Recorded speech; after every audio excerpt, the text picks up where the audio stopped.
A sharp new war of words is unfolding between Tehran and Washington. Iran's supreme leader, Ayatollah Ali Khamenei, has fired back at the United States with blunt warnings, declaring Washington will not succeed in destroying Iran as nuclear talks inch forward. His message was unmistakable. Iran is prepared for confrontation, and any attack would come at a heavy cost. The statement lands at a moment of extreme tension, with U.S. military assets building across the Middle East and diplomacy hanging by a thread.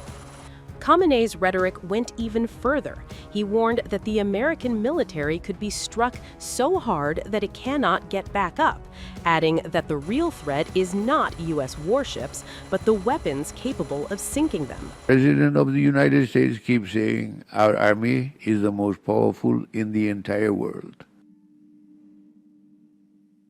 The most powerful army on earth could be dealt such a devastating blow that it would be completely unable to ever get back on its feet. The comments signaled Tehran's confidence in its missile and naval strike capabilities, particularly in the Persian Gulf, where Iranian forces specialize in asymmetric warfare. For Iran's leadership, deterrence means convincing Washington that any attack would trigger immediate and painful retaliation. The escalation followed a dramatic remark from President Donald Trump, who claimed he has precise intelligence on Khamenei's location and could reveal it live on air, though he said doing so would be unwise.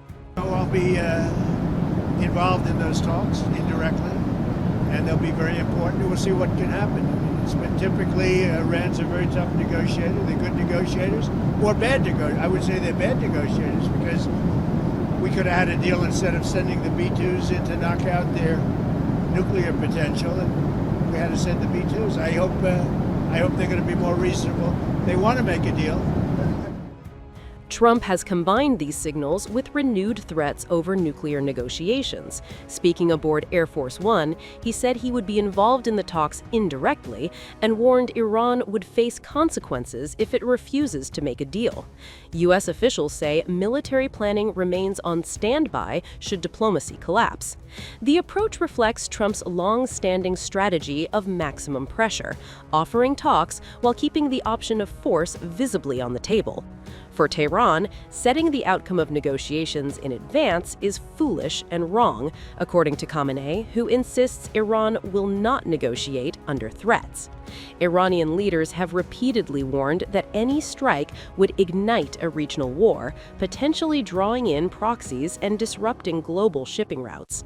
Meanwhile, Washington insists Iran must never obtain nuclear weapons, keeping the core dispute unresolved even as mediators try to keep dialogue alive. The confrontation looks less like diplomacy and more like psychological warfare. Trump's hints of intelligence superiority and Khamenei's vows of retaliation reflect a dangerous game of signaling strength without crossing into open conflict. But history shows that such brinkmanship carries risks. In a region already on edge, a single miscalculation could shift the standoff from rhetoric to reality.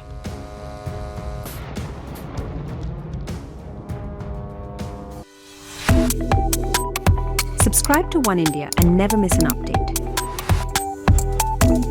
Download the One India app now.